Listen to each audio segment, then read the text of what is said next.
I watched my family's faces freeze when Jake, my sister Melissa's boyfriend of 3 years, pointed at me and said, "Wait, Olivia's your sister. She's my boss." That's when my mother's lavish birthday dinner, which I'd been banned from attending, imploded spectacularly. But the real betrayal started long before. If you're watching this right now, I'd love to know where you're from. This family betrayal story changed my entire life, and if you've ever experienced that gut-wrenching moment when you realise your own blood has been working against you, hit that subscribe button. Trust me, the karma that unfolds in this story is something you won't want to miss. I've always been the black sheep in my family, not because I was rebellious or troublesome, but because I wasn't Melissa. My name is Olivia Bennett. I'm 34 years old, and for as long as I can remember, my existence has been defined by not being my perfect younger sister. Growing up in our middle-class neighbourhood in Boston, I was the serious, studious one. Melissa, 4 years younger, was vivacious, charming, and had this effortless way of becoming the centre of attention in any room. Our mother, Diana, now 55, would beam with pride watching Melissa perform at recitals or cheerleading competitions. Our father, Richard, 58, a successful insurance executive, would boast about his little princess to anyone who would listen. I wasn't neglected, exactly.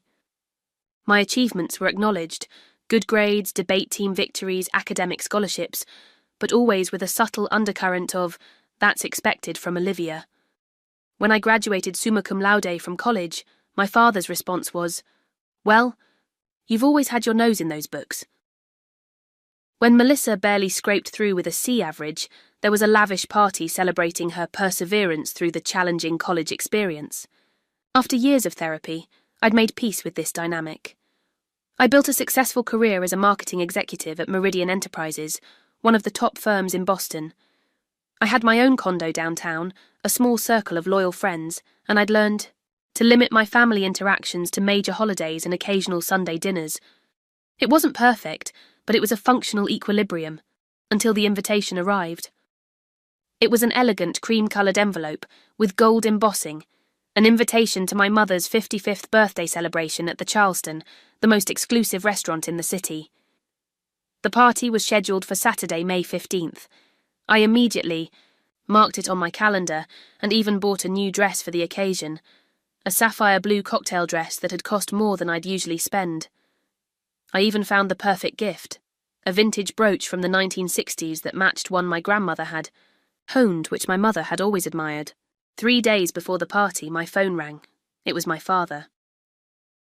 "Olivia, there's been a change of plans," he said, his voice carrying that familiar tone of barely concealed irritation he often used with me.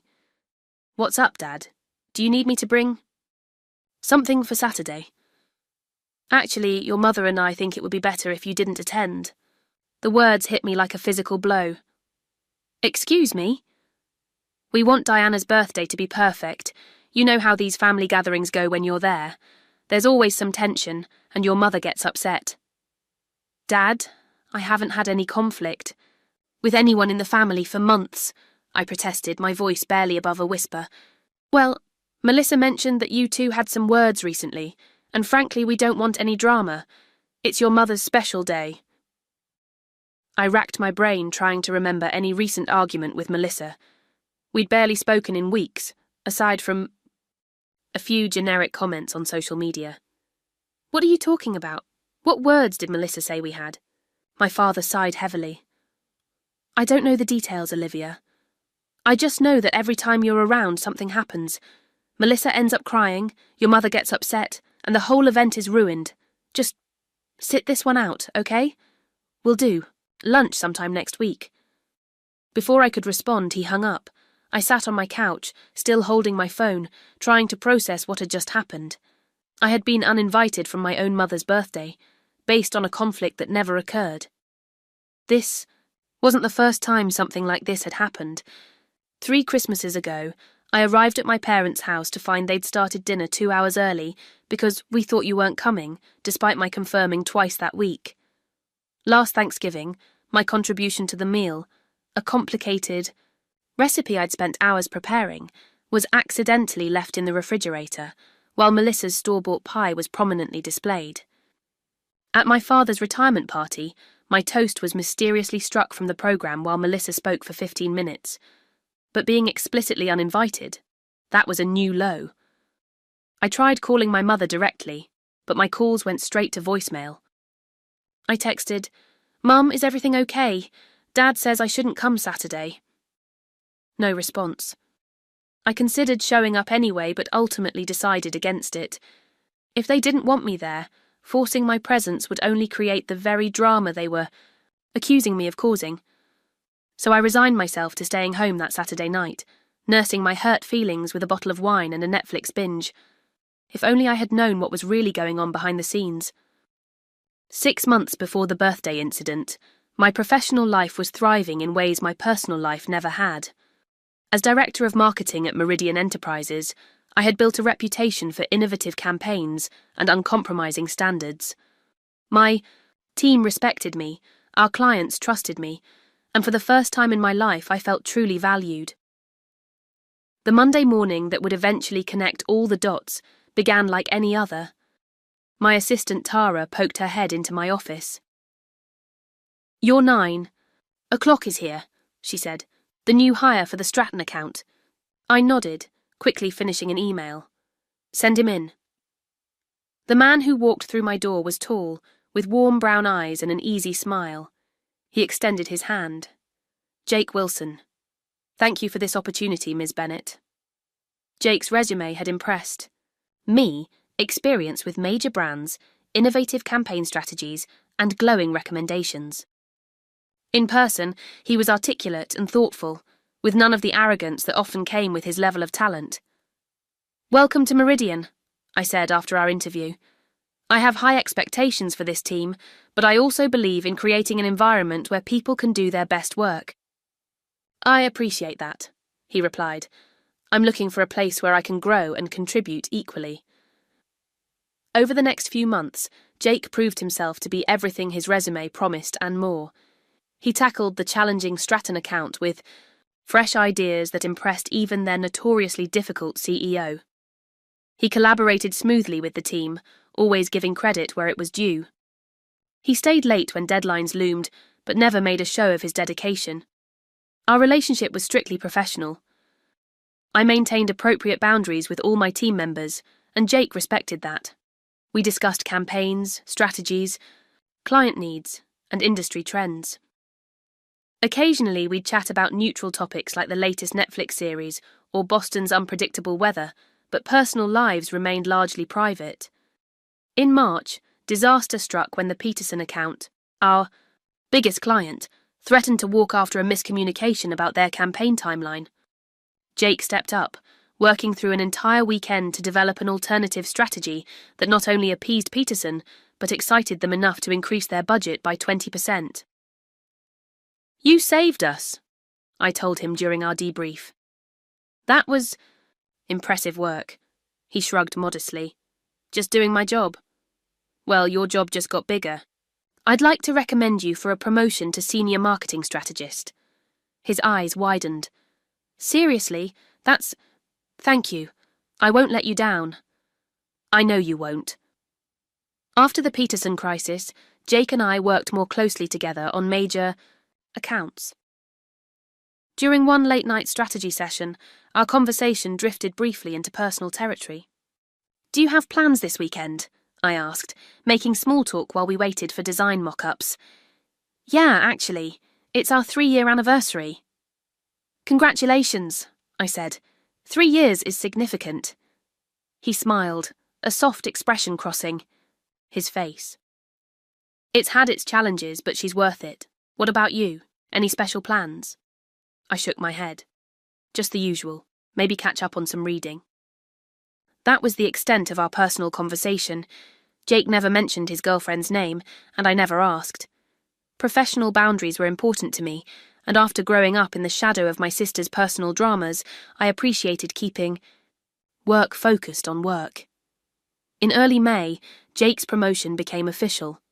The team gathered for a celebratory dinner at an upscale restaurant downtown. Champagne flowed, toasts were made, and for once, I allowed myself to relax slightly with my colleagues. During dessert, Jake's phone rang. He glanced at the screen and excused himself. Sorry, I need to take this. As he walked toward the restaurant entrance, I headed to the restroom. Passing by, I couldn't help overhearing his side of the conversation. Hey. Yeah, it's going great. I know, I miss you too. Love you too, Mel. I'll tell you all about it when I get home. Mel. A girlfriend named Mel. The information registered vaguely, but I didn't connect it to anything significant. Why would I? The world was full of women with names that could be shortened to Mel, Melissa, Melanie, Melody. If only I'd made the connection sooner. 2 days before my mother's birthday dinner, from which I'd been explicitly uninvited, I was reviewing emergency contact information for upcoming company retreats. Standard procedure, nothing unusual. Jake's file showed his emergency contact as Melissa Bennett. I stared at the name, my brain refusing to make the obvious connection for several long seconds. Bennett isn't an uncommon surname. There could be thousands of Melissa Bennetts in the world. But how many lived in Boston? How many were dating a marketing professional named Jake Wilson? This is impossible, I whispered to my empty office. I pulled up Jake's personnel file again. His home address was in the South End neighborhood. I knew Melissa had moved there. Last year, after complaining that her previous apartment was too small for entertaining properly. With shaking hands, I opened Instagram on my phone. Melissa and I were connected on social media, though we rarely interacted beyond obligatory. Likes on major life announcements. I scrolled through her recent posts, brunches with friends, shopping trips, gym selfies. There were occasional references to a boyfriend. Date night with my love, or 3 amazing years with this one, but no clear photos of his face. Always. Artfully cropped shots showing clasped hands, a shoulder, the back of a head. I dug deeper, scrolling back months, years. There it was, a group photo from a New Year's party 1.5 years ago. Melissa in the centre, surrounded by friends, and in the background, partially visible but unmistakable, Jake Wilson. The pieces clicked into horrifying place. My sister had been dating my employee for at least 1.5 years. Neither had ever mentioned the connection. And now, suddenly, I'd been banned from my mother's birthday right after I'd promoted Jake. This wasn't coincidence. This was sabotage. I called my closest friend, Erin, who'd witnessed the Melissa drama throughout our lives. Am I crazy? I asked after explaining the situation. Am I making connections that aren't there? Olivia, Erin said firmly, you're not crazy. This is exactly the kind of thing Melissa has always done. Remember when she befriended your college roommate, and then suddenly that girl started spreading rumours about you? The memory stung. Jennifer had been my roommate freshman year. We'd been close until Melissa visited for a weekend. After that, Jennifer became distant, then hostile. I later discovered she'd been told I was mocking her behind her back. Or the time she dated your high school boyfriend 2 weeks after you broke up, then made sure everyone knew he liked her better. Another painful memory. Tyler and I had dated for nearly 1 year when we were 16. After a minor argument, he suddenly broke things off. 2 weeks later, he was with Melissa, who made a point of telling me how he'd always been attracted to her.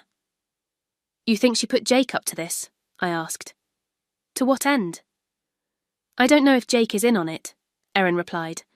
But I'd bet my life savings that Melissa orchestrated him working for you. Think about it. She finally found a good guy, realised. You were successful in your career and decided to insert him into your workplace. Maybe to spy on you, maybe to set up some kind of conflict. It made a twisted kind of sense. Melissa had always been insecure about my academic and professional achievements, even while our parents fawned over her. She'd spent years trying to prove she could succeed in areas where I excelled. So what do? I asked. You go to that birthday dinner, Erin said without hesitation. You walk in with your head high and watch what happens when these two worlds collide. I wasn't invited, remember? Since when has an invitation stopped the truth? After hanging up, I sat in my office for a long time, weighing my options. I could confront Jake at work, but that would bring personal drama into my professional space, something I'd always strived to avoid. I could call my parents and try to explain, but they'd never believed me over Melissa before. Or I could show up at the birthday dinner and let the situation reveal itself. The thought of walking into that restaurant uninvited made my stomach churn. I'd be cast as the villain, the dramatic daughter who couldn't respect boundaries.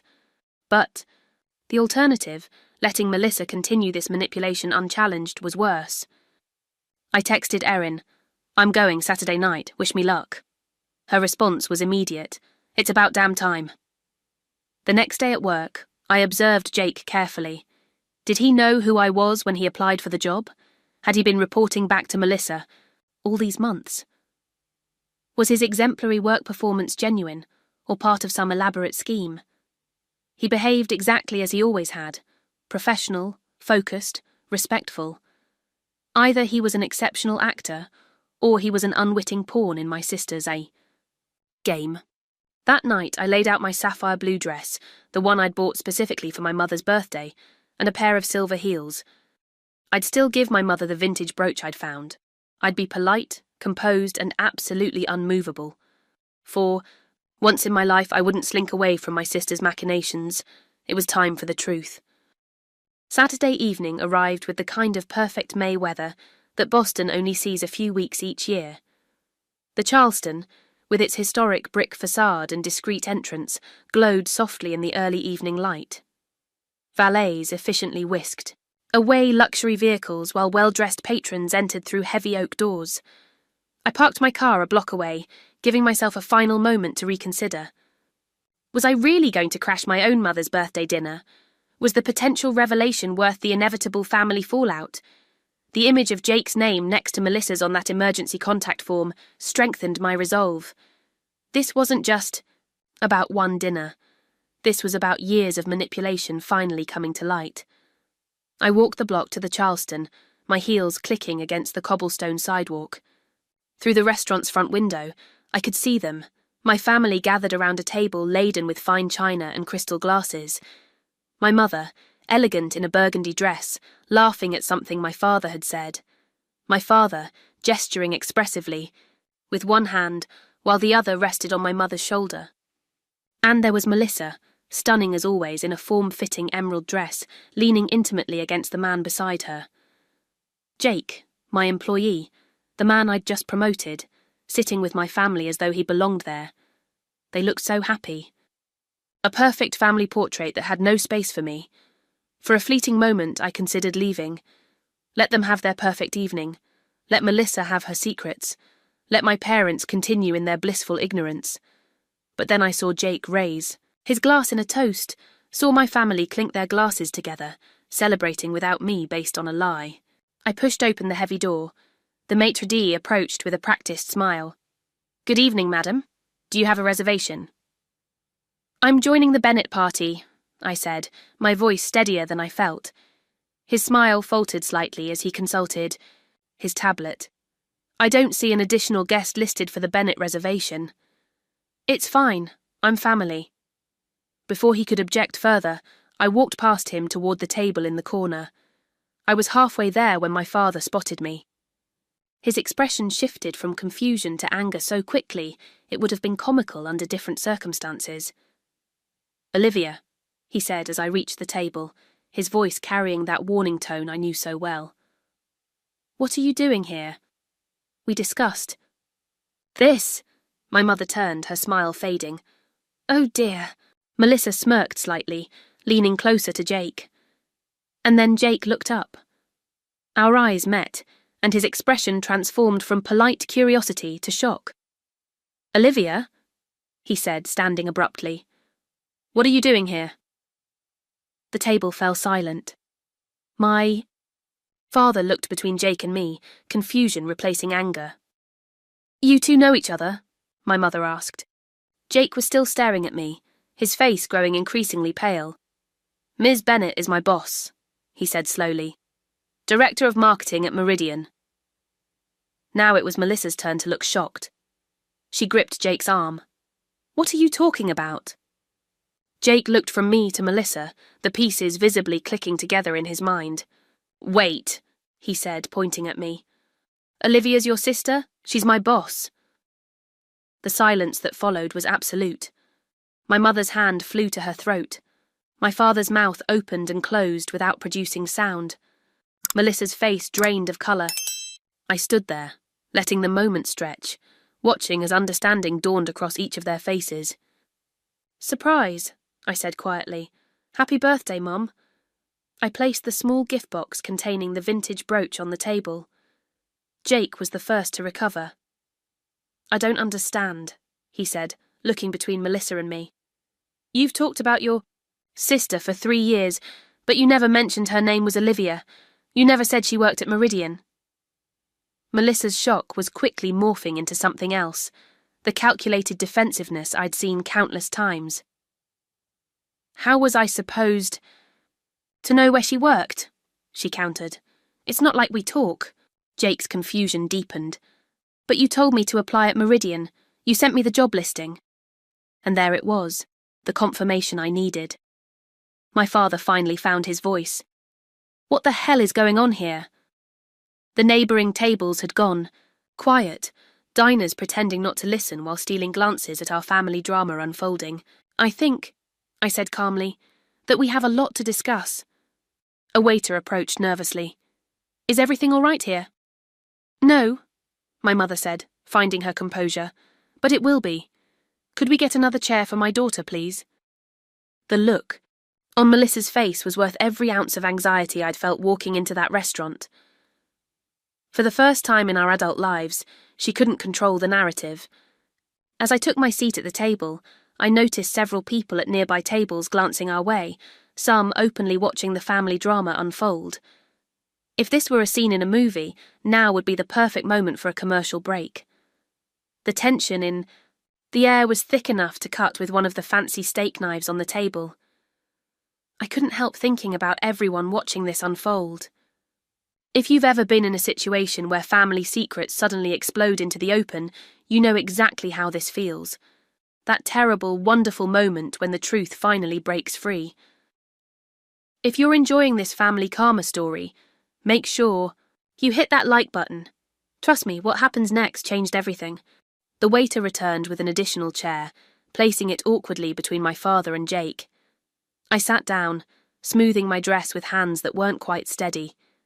No one spoke as the waiter poured water into my glass and hastily retreated. "Jake," broke the silence. "I'm completely lost here," he said, looking between Melissa and me. "Someone needs to explain what's happening." My mother dabbed at the corner of her eye with a napkin. "I'd like an explanation as well." Melissa reached for her wineglass. "There's nothing to explain. It's just a coincidence that Jake works for Olivia." Jake stared at her. "A coincidence? Mel, you specifically told me to apply at Meridian. You helped me prepare for the interview. You said your friend worked there and told you they were looking for someone with my qualifications." "I was just trying to help you," Melissa said, her voice rising slightly. "How was I supposed to know Olivia worked there?" "Because you've known where I've worked for the past 5 years," I said quietly. "You attended the company Christmas party with me 2 years ago when Mom had the flu." My father's eyes narrowed. "Melissa, is this true?" "That's not," she began, but Jake cut her off. "Wait a minute," he said, turning to face her fully. "You've always referred to your sister as my stuck-up sister, or my sister who thinks she's better than everyone. You never once mentioned her name was Olivia, or that she worked in marketing." "I talk about a lot of people," Melissa said defensively. "You can't expect me to give full biographies of everyone in my life." "But this is your sister," Jake insisted. "And for 3 years you've made it sound like she's some distant relative you barely see, not someone I interact with daily." My mother was looking increasingly distressed. "Jake, dear, how long have you worked for Olivia?" 6 months, he replied. "And she just promoted me last week. Which," he added with dawning comprehension, "was right before you all uninvited her from this dinner." All eyes turned to my father, who shifted uncomfortably. That can't be related," he said, but his voice lacked conviction. "Dad," I said, "why exactly did you uninvite me? You said Melissa told you we had words recently. What specifically did she say?" My father looked cornered. She said you two had an argument about what? I pressed. I don't remember exactly, he admitted. Something about you threatening her relationship. Jake's head snapped toward Melissa. Is that what this is about? You told them Olivia was threatening our relationship? Why would you say that? Melissa's composure was cracking. You don't understand. She's always been jealous of me. Always. Trying to take what's mine. What exactly have I taken from you, Melissa? I asked, keeping my voice level despite the anger bubbling beneath the surface. Everything, she hissed. You were always the smart one, the responsible one. Why can't you be more like Olivia? Olivia would never do that. Even when they gave me everything, they were always comparing me to you. My mother gasped. That's not true. It is true, Melissa insisted. And now she's trying to steal Jake too. Jake looked horrified. Steal? Me? Olivia is my boss. Our relationship has been completely professional. Oh, come on, Melissa scoffed. I've seen how these things work. The powerful female boss seducing her male employee. It's a cliché for a reason. The accusation was so absurd I almost laughed. Melissa, I didn't even know Jake was your boyfriend until 2 days ago when I saw your name as his emergency contact. A likely story, she sneered. It's the truth, I said firmly. But what's more interesting is why you never mentioned this. Connection. Why you deliberately kept it from both of us that we knew each other. Why you engineered a situation where your boyfriend would be working for your sister without either of us knowing the relationship. My father was watching Melissa with growing concern. Did you really do that, Melissa? Her eyes darted around the table, seeing that her usual tactics weren't working. I just wanted Jake to get a good job. Meridian is prestigious. It was for his career. But why hide it? My mother asked, her voice trembling slightly. Why not just tell Olivia you were dating someone who wanted to apply at her company? Because she would have sabotaged it, Melissa exclaimed. She's always trying to ruin things for me. Jake was shaking his head slowly. That doesn't make sense. I've worked with Olivia for 6 months. She's been nothing but fair and supportive. You don't know her like I do, Melissa insisted. Actually, Jake said, his voice hardening, I'm starting to think I don't know you like I thought I did. He turned to me. Olivia, Miss Bennett, I swear I had no idea you were Melissa's sister. She's mentioned a sister, but always in vague terms and never by name. I believe you, I said. But I have to ask, has Melissa ever asked you about work, about my projects or clients, or anything specific about me? Jake's expression changed as realization dawned. She asks about work all the time, specific accounts, marketing strategies. His voice trailed off. Oh, God. What? My father demanded. Jake looked sick. She's always especially interested when I talk about new campaign strategies or client acquisitions. She's asked me to show her presentations sometimes. Said she was interested in marketing. My mother put her hand over her mouth. Melissa, you didn't. It's not like that, Melissa said quickly. I was just taking an interest in his career. Is that why your new online boutique's marketing strategy is eerily similar to the campaign we developed for Stratton last month? I asked quietly. Melissa's face flushed. That's absurd. It's basic marketing. Anyone would use those approaches. Jake was staring at her with growing horror. The Stratton campaign used a proprietary algorithm for targeted ads that Olivia developed. It's not basic marketing. It's innovative and specific to Meridian. So what if I got some ideas? Melissa snapped. That's how business works. That's how corporate espionage works, I corrected. And it's potentially illegal, depending on what information you accessed. My father, always concerned with appearances and propriety, looked mortified. Melissa, tell me you didn't use your relationship with Jake to steal business strategies from your sister's company. I didn't steal anything, she insisted. Jake shared things with me because he loves me and wants me to succeed. Jake stood up abruptly. I shared things with you because I trusted you, and because you made me believe you were genuinely interested in my work. I never thought you were using me to spy on your sister, a sister you deliberately kept me from knowing about." The neighbouring tables had long abandoned any pretense of not listening. My mother was quietly crying. My father looked like he might be sick. "I think," I said carefully, "that we need to acknowledge what's really happening here. This isn't about one dinner or one job. This is about a pattern that's been going on our entire lives." "Here we go," Melissa said bitterly. "Saint Olivia always so perfect." "No," I countered. "Not perfect, just honest, and tired of being manipulated and excluded based on lies." "What lies?" my father demanded, clinging to his last shreds of denial. "Like the lie that Melissa and I had an argument recently, or the lie that I caused drama at family gatherings, or the lie that I've ever tried to sabotage Melissa's happiness." My mother looked up, tears streaking her makeup. "But all those times when Melissa was upset after family gatherings were because I existed," I finished for her. "Not because I did anything to her." Jake was looking at Melissa with growing clarity. "The times you've cried after phone calls with your family, you said it was because your sister said cruel things to you. But that wasn't true, was it?" Melissa's mask was slipping. "You don't understand.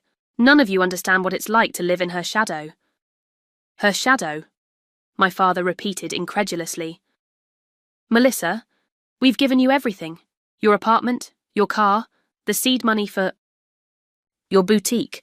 We've supported you in every way possible, while always making it clear you were compensating for the fact that I wasn't as smart or successful as Olivia," she shot back. My mother shook her head slowly. "That's not true, sweetheart. We've always been so proud of you." "For what?" Melissa demanded. "What have I ever done that compares to perfect Olivia?" The raw pain in her voice momentarily silenced the table. Despite everything, I felt a flicker of sympathy for my sister. Had she really spent all these years believing she was somehow inadequate?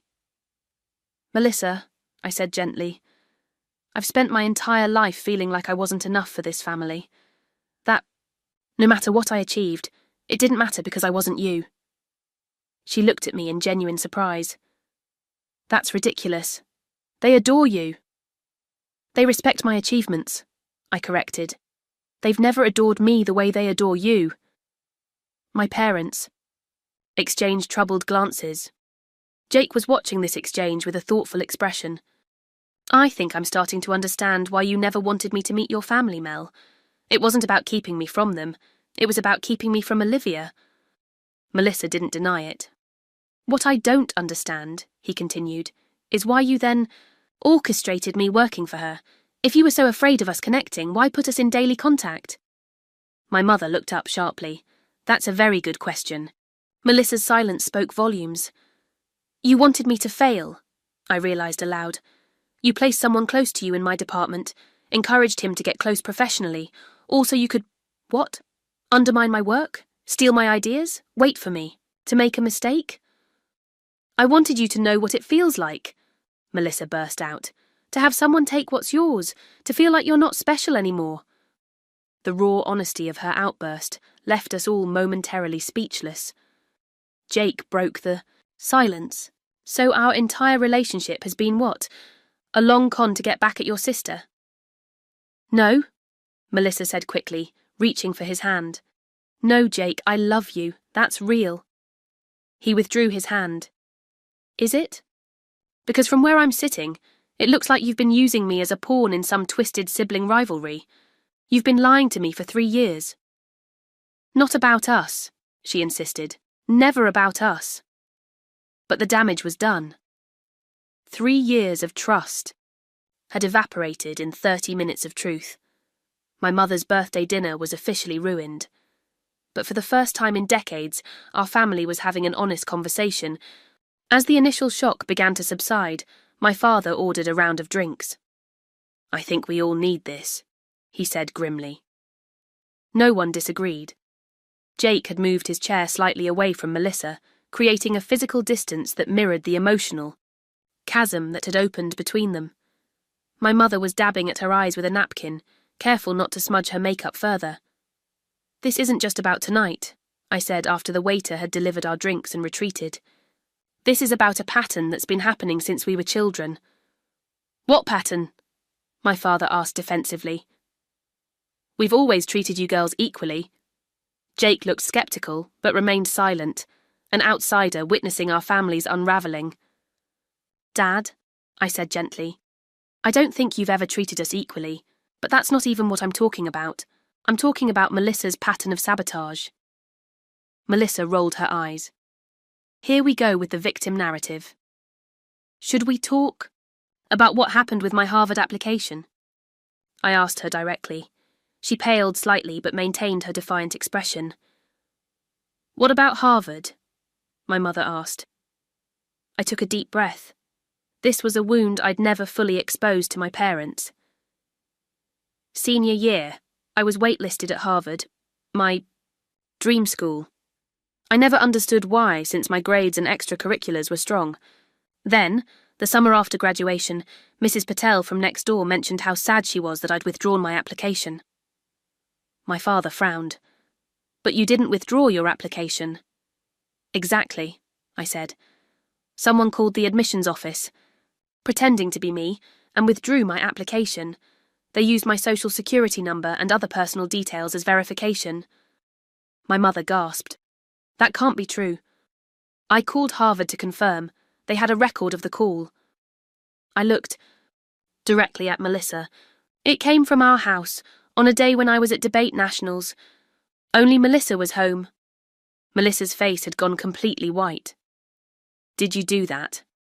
My father asked her, his voice dangerously quiet. After a long moment, she nodded almost imperceptibly.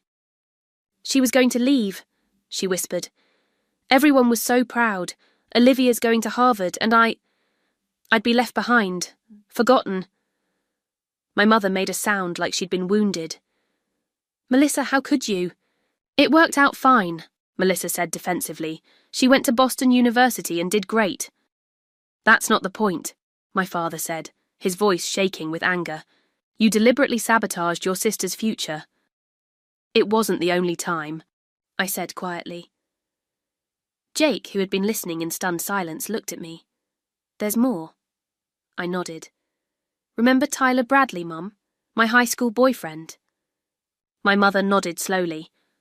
Of course, you two were so sweet together. Then you had that sudden breakup. It wasn't sudden, and it wasn't my choice, I said.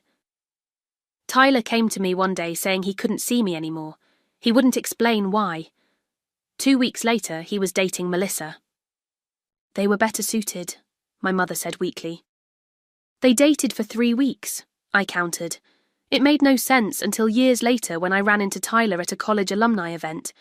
He told me the truth. Melissa had shown him fake diary entries she claimed were mine, where I supposedly wrote terrible things about him and confessed to cheating. My father turned to Melissa. Is this true? Melissa stared at her wineglass. We were teenagers. Everyone does stupid things as teenagers.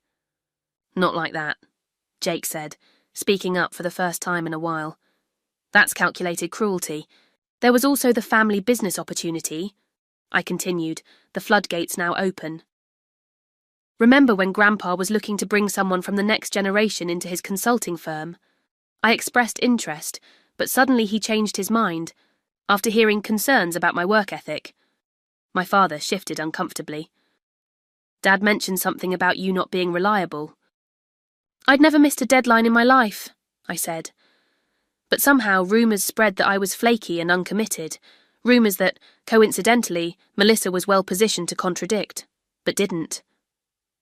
You wouldn't have been happy there anyway, Melissa muttered. That wasn't your decision to make, I replied. What about the trust fund? Jake asked suddenly. We all turned to look at him. What trust fund? My father asked. Jake looked confused. The one from your grandparents. Melissa mentioned they changed their will to exclude Olivia because she was disrespectful to them. My mother's hand flew to her mouth. Mum and Dad's educational trust, but that was divided equally. Not according to what Melissa told me, Jake said. She said Olivia was cut out completely.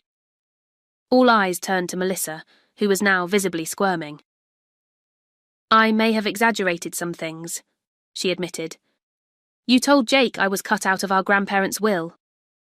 I asked, genuinely shocked despite everything else I'd learned. I needed him to understand why there was tension in the family. By making up lies about me? "They're not all lies," she insisted. "You have always thought you're better than me. You've always had this air of superiority." "I've spent my entire life walking on eggshells around you," I countered, downplaying my achievements so you wouldn't feel bad, accepting blame for conflicts you started, making myself smaller to protect your feelings. Jake was watching Melissa with growing disillusionment. "So when you told me Olivia stole your boyfriend in college, that was a lie," I confirmed. "I've never dated anyone Melissa was interested in." "And when you said she deliberately embarrassed you at your parents' anniversary party, also a lie. I wasn't even there. I had food poisoning." Jake turned to Melissa. "Have you been creating this fictional villain version of your sister our entire relationship?" Melissa's eyes filled with tears. "You don't understand. She's always been the perfect one." "No, I haven't," I said firmly. "I've just been me, working hard, trying to build a life, and constantly being painted as the bad guy in a story I wasn't even aware was being written." My mother was openly crying now. "All these years, all those family gatherings where you two couldn't seem to get along, it was because of these lies."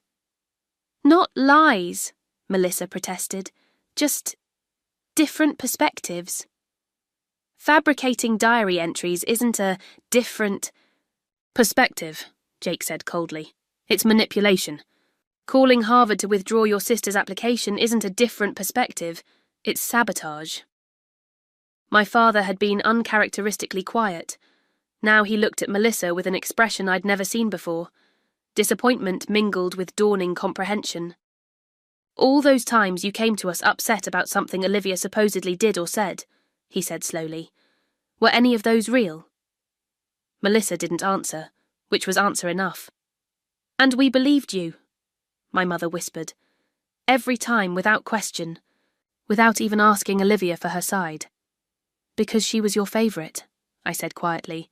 It was easier to believe I was the problem than to consider Melissa might be lying.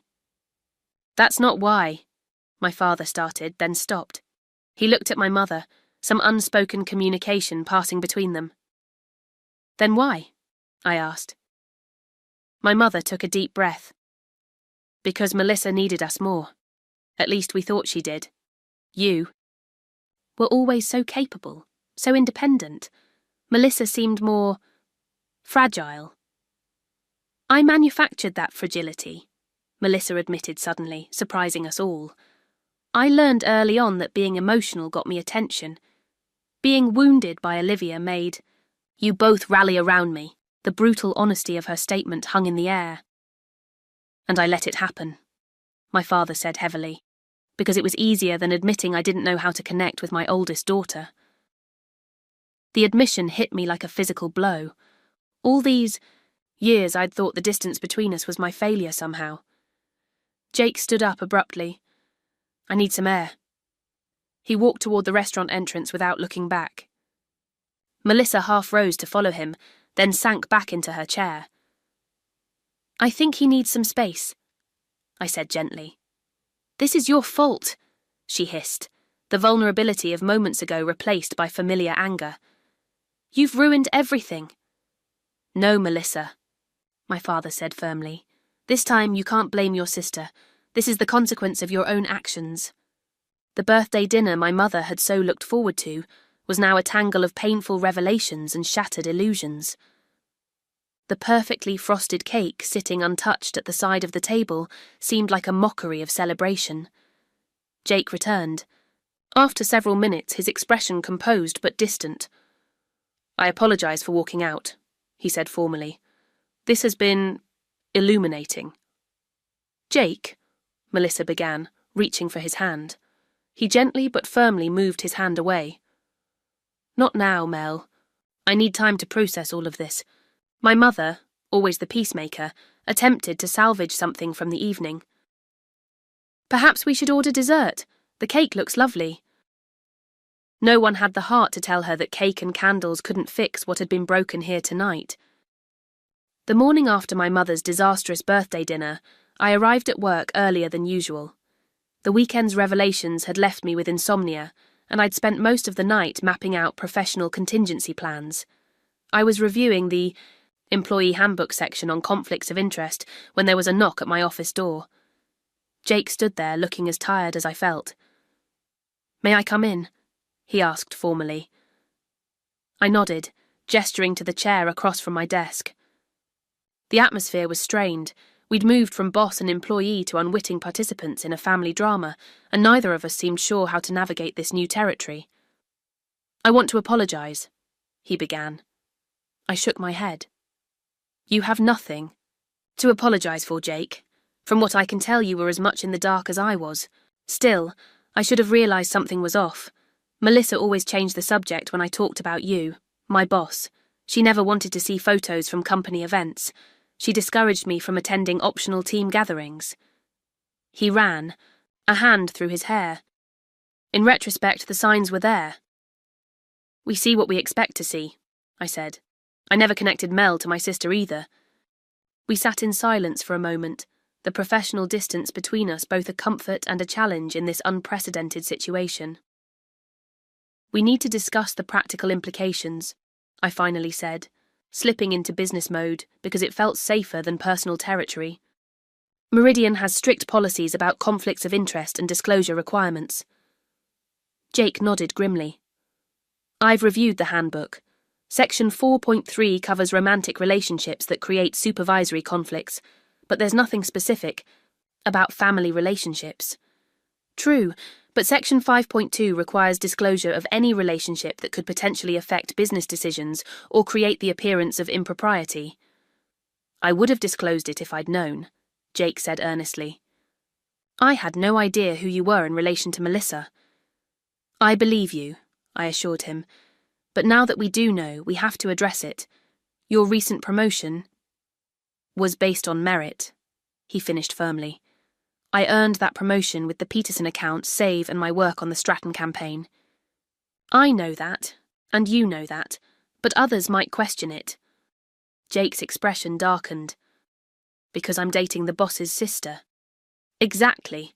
And there's the matter of confidential information. You mentioned Melissa asked about presentations and strategies." He looked genuinely distressed. "I never thought... I showed her some basic marketing concepts. I talked about campaigns after they'd launched. I never intentionally shared proprietary information." "But Melissa may have gleaned more than you realized," I said gently. "Her boutique's marketing approach mirrors our Stratton strategy in ways that can't be coincidental." Jake put his head in his hands. "I feel like such an idiot." "You're not an idiot. You trusted someone you loved." He looked up at me, his expression pained. "I don't even know if I actually know her. The Melissa I thought I was in love with and the person I saw last night, they seem like different people." I felt a pang of sympathy. Despite my complicated history with Melissa, I could see Jake was genuinely hurt. "People are complex. The Melissa you know probably is real in many ways." "Maybe," he said uncertainly. "But where do we go from here? Professionally, I mean." I'd been considering this question all night. "I think the most appropriate action is to transfer you to another department. You're too valuable to lose, but having you report directly to me now creates complications." "I understand," he said, looking relieved. "Digital marketing has an opening for a senior strategist. Same level, different reporting structure."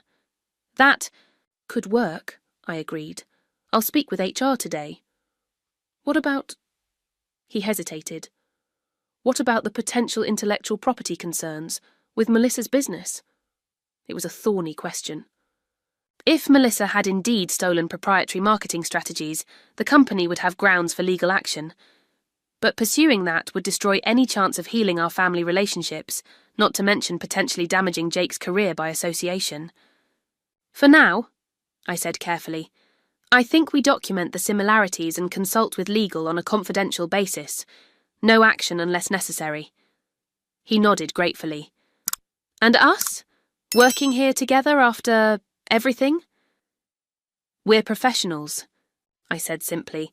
We focus on our work and maintain appropriate boundaries. As if on cue, my phone rang.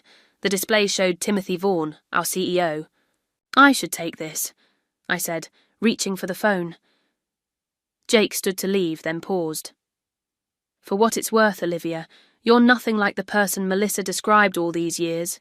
You're fair, supportive, and exactly the kind of leader I respect.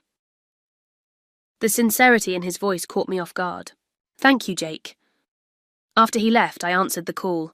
Timothy didn't waste time on pleasantries. Olivia, I heard about an incident last night involving you, one of your direct reports, and your family. I closed my eyes briefly. Of course, news had travelled. Boston's business community was smaller than it seemed. Yes, Tim, it was an unfortunate situation, but I'm already taking steps to address any potential conflicts. My wife was at the Charleston last night, he continued. She overheard enough to be concerned about potential confidentiality breaches. I outlined the situation as objectively as possible, including my plan to transfer Jake to another department, and consult with legal about any proprietary information that might have been compromised. Good, Tim said when I finished. This could have been a significant issue. I appreciate your proactive handling. Of course. One more thing, Olivia. Family complications aside, how's Wilson's performance been? Excellent, I said without hesitation. He's talented, dedicated, and has exceptional creative instincts. Then let's make sure this situation doesn't derail his career, or yours. After the call ended, I leaned back in my chair, suddenly exhausted. The professional fallout seemed manageable, at least for now, but the personal fallout. My phone buzzed with a text from my mother. Can we talk, please? Another from Melissa. You've ruined my life. Again. And a third from my father. I owe you an apology. Lunch tomorrow? 24 hours ago, I'd been excluded from my mother's birthday dinner. Now, I was at the centre of a family reckoning 30 years in the making. I texted my mother back. Yes, we can talk. Then my father. Lunch works. Your office? I left Melissa's message unanswered. Some wounds needed time before they could even begin to heal. 3 days after the birthday dinner revelation, my parents asked me to come to their house for dinner. Just the 4 of us, my parents, Melissa, and me. I agreed with trepidation, unsure if we were gathering to heal or to further fracture. The family home looked the same as always, a stately colonial in a quiet suburb, with my mother's carefully tended roses lining the front walkway. But it felt different now, like returning to a familiar stage set where the script had suddenly changed. My father answered the door, his usual confidence subdued. Olivia, thank you for coming. The formality in his voice spoke volumes about his discomfort. Inside, my mother was arranging flowers in the dining room. She looked up when I entered, her smile strained but genuine. You came? She said, as though she'd half expected me to change my mind. I said I would, I replied simply. Melissa was already seated at the table, staring at her phone. She barely glanced up when I entered. Jake broke up with me, she said without preamble. Are you happy now? Melissa, my father warned. What? It's true. 3 years gone because of her. Because of the truth, I corrected gently, not because of me. My mother finished with the flowers and took her seat. Please, let's try to have a civil conversation. We have a lot to discuss. The dinner my mother had prepared, roast chicken with all the traditional sides, was her standard peace offering. No one had much appetite, but we went through the motions of serving and eating, the familiar ritual providing some structure to an otherwise uncomfortable gathering. How is work? My father asked, attempting normalcy. Complicated, I admitted, but manageable. Jake's being transferred to another department. He said he's considering leaving Meridian entirely, Melissa said bitterly. starting fresh somewhere else. The implication that this was somehow my fault hung in the air. That would be his choice, I said evenly, though I hope he doesn't. He's talented. Oh, I know all about how much you appreciate his talents, Melissa muttered. Enough, my father said sharply. Melissa, we're not here to cast more blame. We're here to understand how we got to this point and how we move forward. My mother set down her fork. I've been doing a lot of thinking these past few days about patterns I didn't see, or chose not to see. Her voice wavered slightly. Olivia, I owe you an apology. We all do. The simple acknowledgement nearly undid me. After decades of being the family scapegoat, hearing my mother admit fault was both vindicating and deeply sad. Why? I asked softly. Why was it so easy to believe the worst of me? To always take Melissa's side without question? My parents exchanged a look I couldn't quite interpret. It started before you can remember, my mother began hesitantly. When Melissa was born, I had severe postpartum depression. I couldn't bond with her, couldn't even look at her some days. This was news to me. My mother had never mentioned postpartum depression. You were 4, she continued, and you were so good with her, so natural. You'd sing to her, show her your toys. You connected with her in ways I couldn't. I felt like a failure, she admitted. My 4-year-old daughter was a better mother to my baby than I was. By the time I got proper treatment and began to bond with Melissa, she was almost 2, and there was already this guilt, this need to compensate for those early months. My father picked up the thread. We overcompensated, praised her excessively, excused behaviours we shouldn't have. Whenever there was conflict between you two, it was easier to ask you, the more mature one, to accommodate her than to enforce consequences for Melissa. You enabled her, I said, the pieces falling into place. We did, my father admitted, and over time it became a pattern none of us knew how to break. Melissa had been silent during this exchange, but now she looked up, her eyes bright with unshed tears. You think I don't know, that I was the family project? Poor Melissa, we have to handle her carefully. We have to make sure she feels special. That's not, my mother began. It is, Melissa interrupted. I always knew something wasn't right, that your love came with this undercurrent of worry, like you were waiting for me to break. We never thought you would break, my father said gently. No? Then why did you never hold me accountable? Why did you always believe me over Olivia? It wasn't because you loved me more, it was because you thought I was damaged. The raw honesty in her voice silenced us all. And the thing is, she continued, her voice dropping to almost a whisper, maybe I am. Because what kind of person does the things I've done? Who sabotages their own sister? Who lies to the man they love for years? For the first time I saw genuine remorse in my sister's eyes, unobscured by defensiveness or blame. You're not damaged, Melissa, I said carefully. But you have been shaped by patterns that none of us recognized until now. Your sister is right, my father said. We failed both of you. We failed to give Melissa appropriate boundaries and consequences, and we failed to give Olivia the validation and support she deserved. My mother reached across the table, tentatively, placing her hand over mine. Can you forgive us, Olivia? The question hung in the air, heavy with decades of hurt and misunderstanding. I'm trying, I said honestly. It's not going to happen overnight, but I want to move forward, not stay stuck in old patterns. Melissa looked at me, really looked. At me, perhaps for the first time in years. I don't know how to fix this, she admitted. I don't even know if it can be fixed. It starts with truth, I said. No more lies, no more manipulation. I'm seeing a therapist, she offered almost shyly. Started yesterday. She says I have issues with insecurity and validation-seeking behaviours.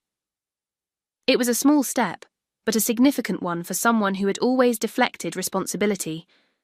That's good, I said sincerely. It takes courage to look at yourself honestly. Your Uncle Thomas called me this morning, my father said, changing the subject slightly. Apparently Aunt Sarah has been trying to tell us for years that she observed concerning patterns in how Melissa interacted with you.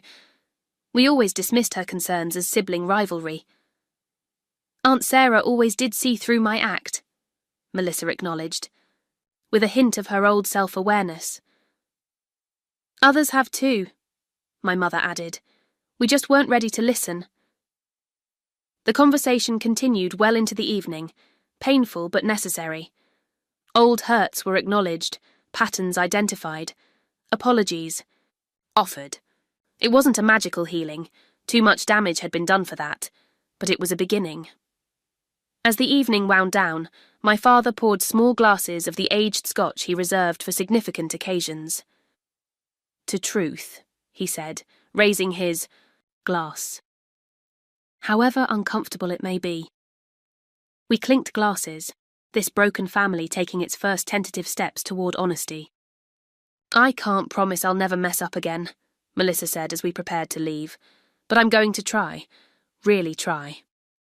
That's all any of us can do, I replied. As I drove home that night, I felt lighter than I had in years, not because everything was fixed. It wasn't and might never be completely, but because the weight of unacknowledged truth had finally been lifted. The family I'd grown up in would never be the same. But perhaps the family we might become would be healthier, more honest and ultimately more loving than the one built on illusions and unspoken pain. 1 month after the revelation at my mother's birthday dinner, I sat at my desk reviewing the quarterly marketing projections. The initial chaos had settled into a new normal, different, challenging, but in many ways more authentic than what had come before. Jake had decided to stay at Meridian, accepting the transfer to digital marketing. We maintained a cordial professional relationship, nodding in hallways and exchanging pleasantries at company meetings. There was an unspoken understanding between us, two people who had been unwittingly drawn into a complex family drama and were now finding their way back to solid ground. My phone buzzed with a calendar reminder. Diana's birthday dinner, take 2, 7 p.m. My mother had decided she wanted a do-over birthday celebration, smaller, more intimate, and focused on healing rather than appearances. Just family at her favourite local Italian restaurant, rather than the upscale Charleston. As I gathered my things to leave the office, my phone rang. It was Melissa. Our relationship over the past month had been cautious, text messages rather than calls, careful conversations about neutral topics. She was continuing therapy, and I'd gone with her to one session at her therapist's suggestion. It had been difficult but productive. Hey, I answered. Are you coming tonight? She asked without preamble. Yes, I'll be there. 7 o'clock at Salvatore's. Good, she said, then paused.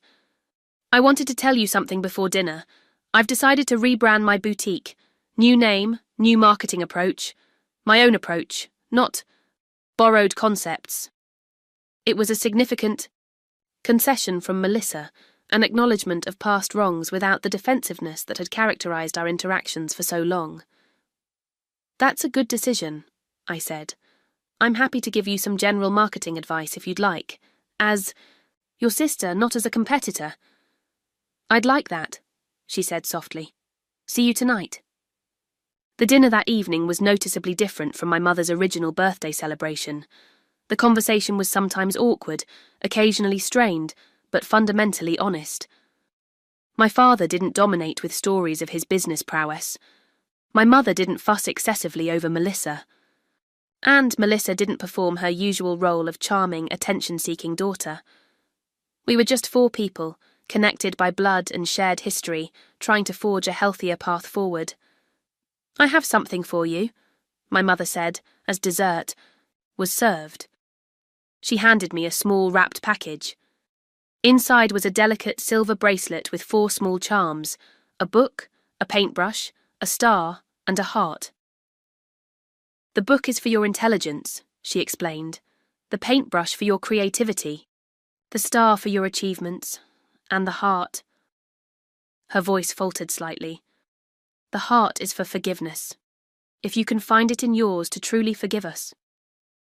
"It's beautiful, Mom," I said, genuinely touched. "And I'm working on the forgiveness part, every day." My father cleared his throat. "Your mother and I have been doing some reflection on our parenting.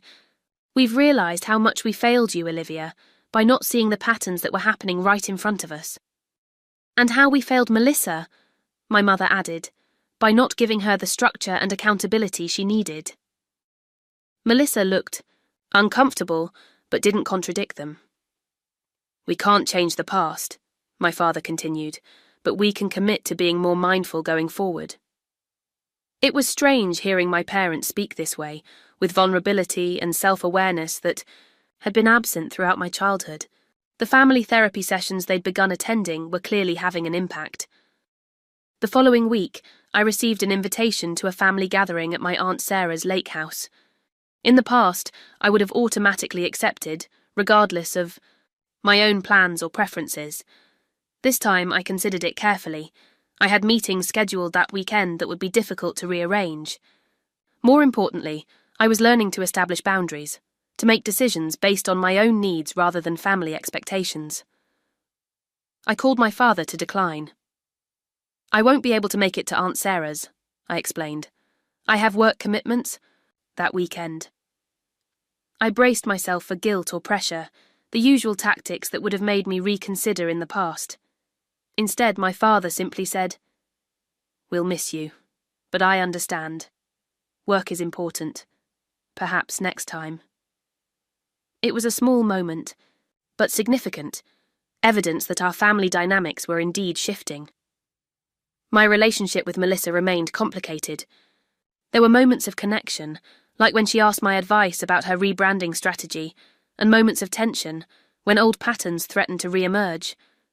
But there was also a new honesty between us that made even the difficult interactions more authentic.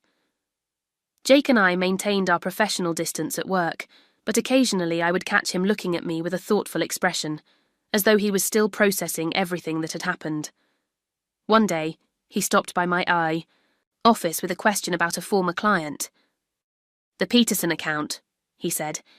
"Did you keep any of the original concept sketches? Digital marketing is pitching something similar for a new client, and I wanted to reference the early work." "I should have them in archives," I replied, pulling up the relevant files on my computer. As I sent him the materials, he lingered in my doorway. "How are things?" he asked. "With your family, I mean." "Different," I said after considering the question. "Not perfect, but more honest." He nodded. "That's good. Honesty is important." "How are you doing?" I asked, genuinely concerned for this man who had been caught in the crossfire of my family's dysfunction. "Getting there," he said with a small smile. "Some days are better than others, but I'm glad I stayed at Meridian. The work still matters to me." "I'm glad you stayed too," I told him. "You're an asset to the company." After he left, I reflected on how strangely interconnected our lives had become. Jake wasn't just my employee or my sister's ex-boyfriend. He was a person who had witnessed one of the most pivotal moments in my family's history. There would always be a unique connection there, though I suspected it would remain primarily professional. That evening, I met Erin for dinner at our favourite restaurant. She'd been my sounding board throughout this entire ordeal, offering perspective and support when family entanglements became overwhelming. "So," she said as we settled in with our wine, "1 month later, how's the Bennett family drama?" "Evolving," I said with a small smile. "We're all trying. Some days are better than others." "And Melissa, still playing the victim?" I considered the question.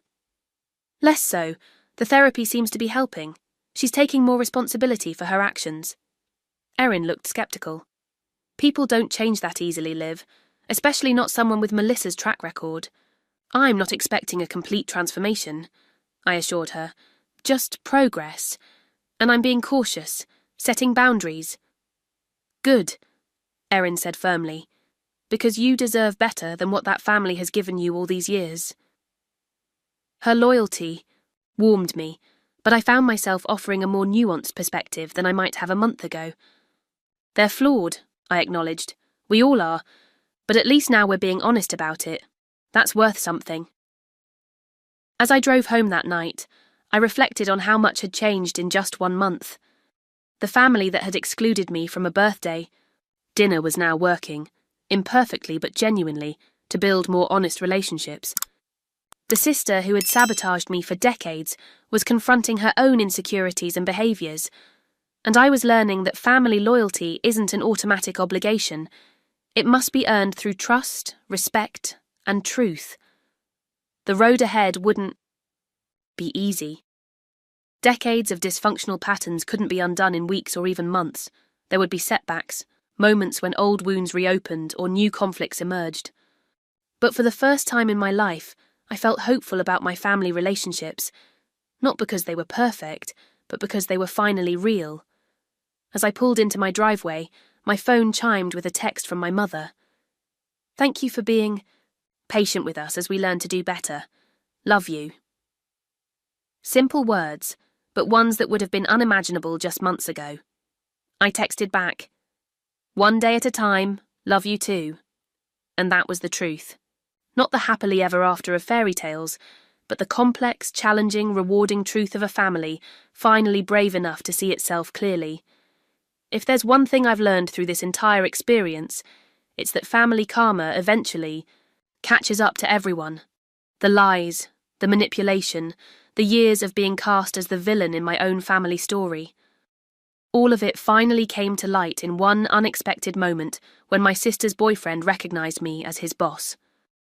Have you ever experienced a moment when family secrets suddenly exploded into the open? Or found yourself vindicated after years of being misunderstood? I'd love to hear your stories in the comments below.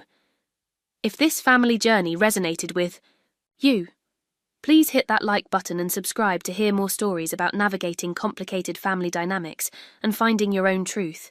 And if you know someone who might be struggling with similar family issues, sharing this video could help them realise they're not alone. Thank you for listening to my story. And remember, sometimes the most painful family revelations can ultimately lead to healing if we're brave enough to face the truth.